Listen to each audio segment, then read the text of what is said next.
सत्ता के गलियारे से। तो कुछ सामंती लोग नहीं चाहते थे कि बाबा साहब संविधान सभा में रहें। राष्ट्रपिता महात्मा गांधी ने कहा कि अंबेडकर से बड़ा कोई विद्वान है या कानून का जानकार है कि दूसरा कोई संविधान बना पाएगा। आचार्य कृपलानी ने कहा कि क्या बात है अंबेडकर, बड़ा खुश नजर आ रहे हो। तो बाबा साहब ने कहा था कि हमारा जीवन जो है वो सफल हो गया। रानी का बेटा और मेहता रानी के बेटा का अधिकार बराबर कर दिया। जननायक कर्पूरी ठाकुर को भी तरह तरह की प्रताड़ना दी गई थी। जननायक कर्पूरी ठाकुर ने कहा था, उठ जाग मुसाफिर घोर भयो, अब रैन कहाँ जो सोबत है, जो सोबत है सो खोबत है, जो जागत है सो पावत है। लालू जी के साथ क्या था? 1990 से पहले जो पूर्वज लोग हैं वो जानते होंगे कि कोई कुर्सी या खटिया पर बैठने नहीं देता था, ब्लॉक में घुसने नहीं देता था। और जब सारी जमात, सारा बहुजन जब लालू जी के साथ खड़ा हो गया तो ऊपर से टकटकी लगा के गिद्ध का नजर रखे हुए था और लालू जी को फंसा करके प्रताड़ित करने का काम किया। हर मंच पर जगदेव बाबू को गोली से भून दिया गया। लेकिन संघर्ष जारी रहेगा। बाबा साहब भीमराव अम्बेडकर ने जो अधिकार दिया है वो अधिकार का हनन नहीं होने देंगे। बाबा साहब के प्रतिमा के अनावरण के उपलक्ष्य में आए हुए तमाम भीम आर्मी, बाम सेब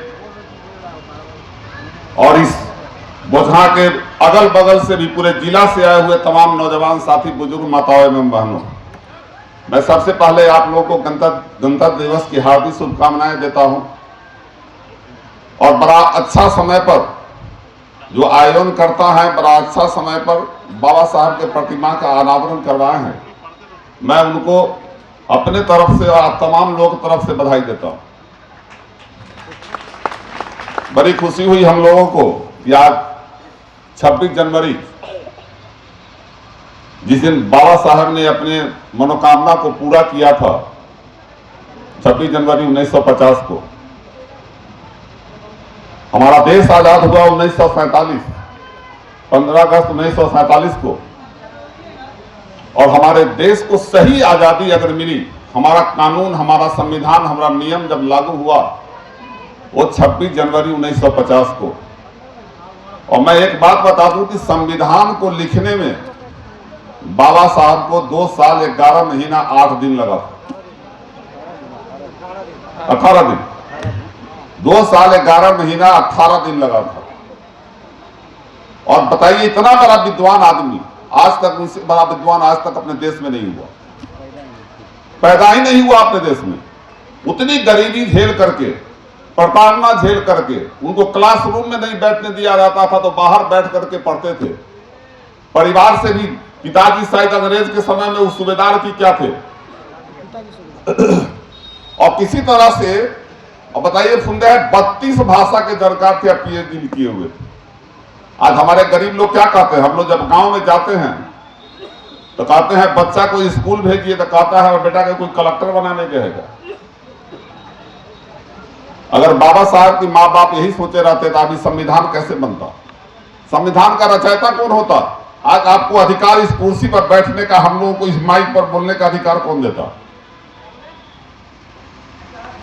बहुत साथी ने बहुत बात बोली है, कितना प्रताड़ना झेलना पड़ा, कितना त्याग है बाबा साहब भीमराव अम्बेडकर का। ये ठीक कहा किसी साथी ने कि जब उनका पुत्र बीमार था, अपने पत्नी को छोड़ दिए पुत्र के इलाज के लिए, और कहे कि हम करोड़ों बेटा के भविष्य के बारे में सोचने जा रहे हैं। और सही कहा, जिस दिन संविधान सभा में उनको लेना था तो कुछ सामंती लोग नहीं चाहते थे कि बाबा साहब संविधान सभा में रहें। राष्ट्रपिता महात्मा गांधी ने कहा कि अंबेडकर से बड़ा कोई विद्वान है या कानून का जानकार है कि दूसरा कोई संविधान बना पाएगा। और जब संविधान सभा जब संपन्न हुआ, जब बाबा साहब के वर्षों का परिश्रम जब सफल हुआ, तो जब संविधान सभा से बाहर निकले तो बड़ी मुस्कुरा रहे थे। तो पीछे से आचार्य कृपलानी आए। आचार्य कृपलानी ने कहा कि क्या बात है अम्बेडकर, बड़ा खुश नजर आ रहे हो। तो बाबा साहब ने कहा था कि हमारा जीवन जो है वो सफल हो गया। मैं जिस सफलता के लिए जीवनोपरांत में संघर्ष करता रहा वो मेरा आज सफल हो गया कि आज रानी का बेटा और मेहता रानी के बेटा का अधिकार बराबर कर दिया। तो आचार्य कृपलानी ने कहा, ये बात तो तुम ठीक कह रहे हो, लेकिन तुम्हारे लोग गरीब हैं, वो बिक जाएंगे। तो बाबा साहब ने कहा कि मैं मानता हूं कि मेरे लोग गरीब है, बिक जाएंगे, लेकिन शिक्षित जिस दिन हो जाएंगे, संगठित होंगे और संघर्ष जिस दिन करना शुरू करेंगे, उसी दिन देश पर राज करेंगे। और आज क्या स्थिति है? अभी जननायक कर्पूरी ठाकुर की बात हो रही थी। जननायक कर्पूरी ठाकुर को भी तरह तरह की प्रताड़ना दी गई थी, इस दिशा के लोगों ने भी कहा है। लेकिन जननायक कर्पूरी ठाकुर ने कहा था, उठ जाग मुसाफिर घोर भयो, अब रंग कहां जो सोबत है, जो सोबत है सो खोबत है, जो जागत है सो पावत है। कहे थे कर्पूरी ठाकुर। तो जो भी हमारा जो ये बहुजन समाज है और इस बहुजन समाज का नेतृत्व करने वाला जो भी इस देश में उत्पन्न हुआ है, आप एक बात जान लो कि उसको कहीं ना कहीं प्रताड़ित होना पड़ा है, चाहे उसकी आत्महत्या करनी पड़ी है। आज हमारे बीच बैठे हुए हैं मुकेश जी, बड़े भाई हैं, पूर्व मंत्री हैं। क्या हुआ था इनके साथ? इसलिए कि ये पिछड़ा अति पिछड़ा दलित शोषित का आवाज उठाते थे, इनका मंत्रिमंडल छीन लिया गया और बचा खुचा जो था यही भाजपा वाला जो है 4 विधायक को अपने पार्टी में मिला लिया और कहता है कि हम सबसे बड़ी पार्टी बन गए।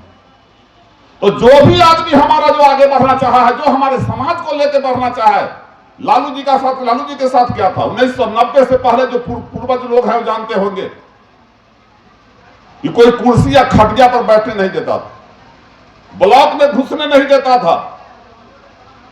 और जब सारी जमात सारा बहुजन जब लालू जी के साथ खड़ा हो गया तो ऊपर से टकटकी लगा के गिद्ध का नजर रखे हुए था और लालू जी को फंसा करके प्रताड़ित करने का काम किया।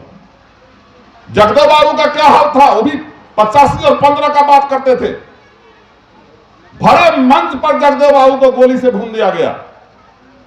तो हम लोग तो भोगने के लिए तैयार हैं, लेकिन संघर्ष जारी रहेगा। बाबा साहब भीमराव अंबेडकर ने जो अधिकार दिया है, उस अधिकार का हनन नहीं होने देंगे।